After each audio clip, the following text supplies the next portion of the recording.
Hi, this is Patrick Rooney with Old School Media. I am here with my good friend, John Mafrici, and we are going to talk about some very interesting subject matter.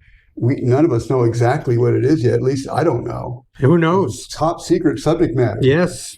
And we're going to talk, and I know he has something to say. John always has something to say, but today I think he has a particular subject that he wants to dig in a little about. And so we're going to talk about it. So, John, go for it. Let's just cut right to the chase. Yeah, cut to the chase, man. Thank you, Patrick. What is heavy on your heart and mind that you really want to get across to people? The fact that we have an inner guidance system that, if we can connect to it, can make all the difference in the world, in our life path, our life trajectory. Okay. I agree with you. Okay. But I can't wait to So you're not running out the door. I'm not running screaming, Okay. because I totally agree with you. And I can't wait to hear, because I know that you've been doing the kind of work for years that a person would do to get in touch with that inner guidance system as best as possible. And so everybody's a little different. Everybody's had a different life experience. Everybody comes to these things a different way. But I know that you've had a very unique life, and what I've talked to you about already. Mm-hmm. And I know you have a unique way, I'm sure, that you have started to find that inner guidance system. Yeah. When I was in high school, we learned about, I think it was Maslow, and was it the Abraham guy? Maslow. Yeah. The guy, didn't he talk about self-actualization? Yes. And I thought, well, that's cool. But then I realized they can describe the characteristics of a self-actualized person, but they couldn't tell you or me how to get there. Right. I thought, well, what good is that? That's true. If you could just name something and you can't tell a person how to make it happen. But I've seen that in many different places. Many books, many movies will tell you, but the how-to is always the part that seems to be missing in there. And I didn't like that, because I thought, well, if you can name it, right, you should be able to claim it for yourself. Yeah. And it told me that that's something I was really seeking from even an earlier age than when I discovered the term self-actualization. How sounds old impressive were you when you started being interested in this kind of stuff? So, it goes back. I think all of us are seeking, in a way, out of our innocence. But then life happens, doesn't it? Yeah. And then parents weigh in, and I would say we already had it at one point in our lives, but something happened, something interrupted. What do they call that movie, Girl Interrupted? Yeah. and something interrupts it. Some people call it trauma or whatever. And then it's like you spend the rest of your life kind of like trying to get back to where you were as a kid, kind of thing. Yeah. So it inspired me to learn more about psychology. I thought, okay, psychology must be the pathway. And so I went to college and started taking psych classes, and it got into just statistics and dry, boring stuff. Sure. And they weren't teaching me how to be self-actualized either. Yeah. So here I am wanting something and not knowing how to get it. So you were taking classes and things like that. Yeah. College courses. Exactly. Yeah. So you hit a wall with that. And it's kind of like, okay, the air just let itself out of the balloon, because Maslow went into great detail of how to describe these wonderful characteristics. And then, this is back in the day of Jim Jones, where you have the religious cults and situations that are going on as well. And, each religion seems to maybe claim their own way to be self-actualized, if you will. Right. There's a whole spectrum of that. Right. I mean, the idea of religion is to help us be maybe better within ourselves and better to each other and better to the world. And they all say they're the best, basically. Yeah. So they imply that anyway. They imply that. So now we're getting back to my early days when I grew up as a Catholic. Yeah, I did too. Yeah. And that's where you have the sacraments imposed upon you from birth, right? Yeah. What's the first one? Well, baptism. Baptism. Right. And then, okay, does baptism come before circumcision? Oh, no, no. which is Circumcision's like the eighth day or whatever. okay, seventh day, so right? circumcision, Circumcision first. right?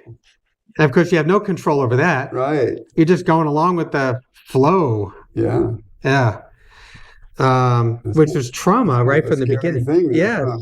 Right. In the name of God, Jesus. There was a group in Oregon here. We're in Oregon talking, and that was trying to stop circumcision. Oh, It's kind of an aside here, but I'm wondering if would they also be trying to stop sex changes in young people and things like that? I wonder if they are. Some people are very selective about the kind of things that they are moral about. But anyway, I digress here. So where this really began was growing up in the church and being very unimpressed by, again, describing a life of how one should maybe live and not having the ability to get there. Right? Yeah. There's the outer shell of the structure of it, the religious structure. Did you remember the beforehand part, the innocent part, before innocence lost kind of time? Did you remember that part of your life? I have glimpses of it in a photograph that shows that sweeter, innocent boy. I have a friend that just showed a Facebook picture of him when he was young, before he was messed up in life. And you saw that young, innocent kid. Yeah, until it's taken away. Yeah. So it's just like a glimpse. It's not like a strong idea. It's just like a glimpse in a picture. It was a brightness. Yeah. Until you learn you got to lay low to survive. Yeah, I saw that in my own first grade picture, I think. But beyond that, it was trauma time. Right. It was already becoming trauma time, but it really got heavier. Yeah. Right. So what do you got? Circumcision, you got baptism, you got Holy Communion, and I made it all the way to Holy Confirmation. Yeah. So here I am in my early years with 8th grade or so. 4 sacraments under my belt. Right. But I didn't know God.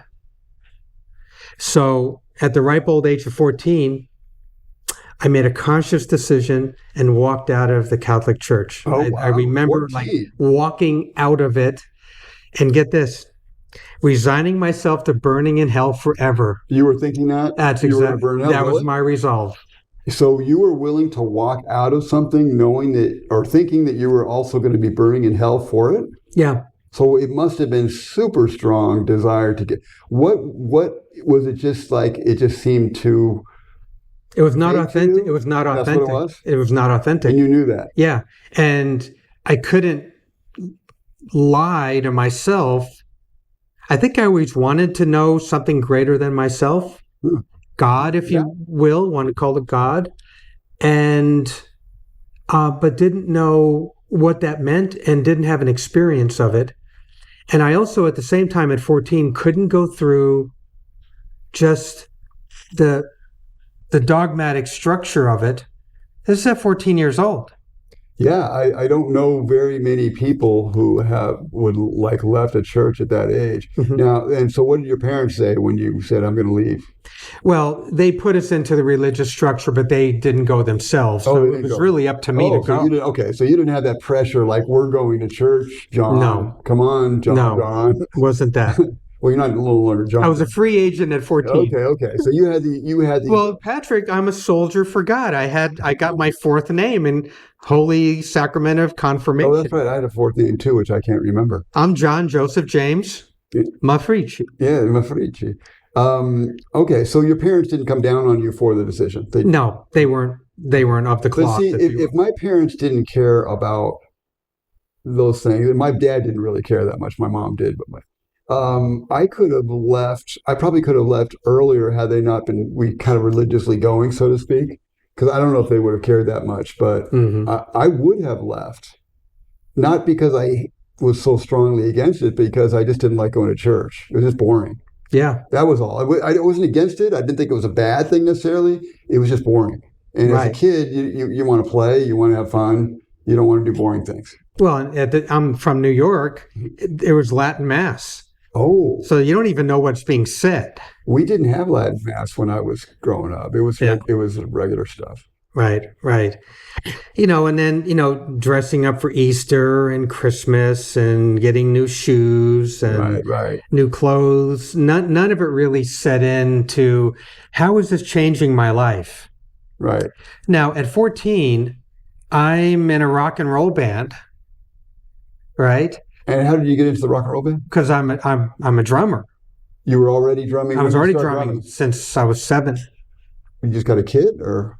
Yeah. Your parents got you a kit? Yeah. Oh, okay. And you love to do it? Oh, yeah. It's my first love. So you joined a rock and roll band at 14. So you quit the church and then joined the rock and roll band? I was already in the rock and roll band. Okay. So at 14, what grade is ninth grade? Maybe, yeah. Yeah. So junior high. Oh. We're in a rock and roll band called Damn Tootin' in Southern California, playing junior high proms and fun stuff like that. And it does sound like a lot of fun. It was a blast. I don't know how good it is for you. I think it's the opposite extreme of going to church. Right. Yeah, one's real fun and one isn't. Yeah. Exactly. And what's interesting about it, Patrick, is that as I'm walking out of the church at 14, with this resignation, if you will, I go to band practice and I had a potty mouth. I could cuss with the best of sailors on the high seas. Yeah. Except there's one thing I couldn't do. I couldn't take God's name in vain. I could say all the other. Try it? I couldn't do it. Really? And I didn't know why I couldn't. And I thought, what's up with that picture? Why can I let my mouth go and stop right there? Yeah. And not cross that line? Yeah. I didn't know what that meant. Well, I just had the question. You know what it means now, right? Looking back on it, I know what it means. Yeah, because the desires of the heart are still there, and I still left. There's a line that we don't cross, right? Because unless we do, and then we pay a price for that. Yeah, I mean, even with words and things, we could say a few words or whatever, but when you don't mess with God's name, there's like there's something we knew. There's something about there that. Not to do it. Yeah. There's something about that. So I just left it as a question, but it tells me it's something I wanted, something more that I wasn't getting from the structure of the church. Yeah. Right. Sure. And wasn't getting it from anywhere else either. Did you ever ask anyone at the church for more spiritual instruction than they were giving you, I guess? At that age, you didn't think about that. Yeah, it didn't behoove me to go up to the priest and say, "Yeah, tell me about how to be a self-actualized." You might not even have been able to kind of word it at that. You know what I mean? There was just something that wasn't there. Something was missing, and so what that started was kind of going through the valley of the shadows of the wasteland, if you will, from 14 to 21, 7 years. The world? 7 years. Right. But you were going through things of the world. Through the world. Yeah. It severed the tie to the church, the religious moorings, if you will. And now I'm adrift out at sea. So were you looking for anything from the world in particular, or just glad to get away from the church? I wanted to be the best rock and roll drummer in the world. I wanted to be famous. How far did you get? I got all the way into auditioning for the Air Force Band and being accepted. So all those years of hard work and study got me an audition. It got me into serving my country as a drummer in the Air Force Band. I went in at 19. Okay. So it had some good effect. I mean, it wasn't, right? It had some good effect on it. Yeah, there were some good seeds sown in the ground as far as that goes. Yeah. I acquired enough skill and talent to pass the audition, and Uncle Sam liked me. Cool. So he hired me to bang on drums for 4.5 years, serve my country. But you did that for a period and then found that wasn't it either, so to speak? Yeah, then something really interesting happened. This is where the meditative path started to kind of enter in. Okay. And it entered in through actually my father, who was meditating with some guy that I didn't know. and we know who he is, Yeah. right? And it was at the time of the Jim Jones taking his people to, was it South Africa? Guyana? Yeah. South Africa? South America. Yeah. South America? 1,000 people. Whatever it was. It was somewhere. Yeah. 1,000 people drank the Kool-Aid. Yeah. Yeah. So that was a hot topic, is to get wrapped up in a cult. Like, these people perished because of that. Right. So what you were getting into was associated with Colton? Well, it could be looked the same from the outside. Right. It could be judged the same. Right. But I did see the positive effect it had on my father, who was learning how to do this be still exercise, to sit with himself and learn how to kind of deal with whatever was churning and burning inside of him. My father's an Italian hothead. You're right. His father was an Italian hothead. Right. This is this lineage we all seem to inherit. That's right. That's right. Sins of the fathers down to the third generation. Right. Okay.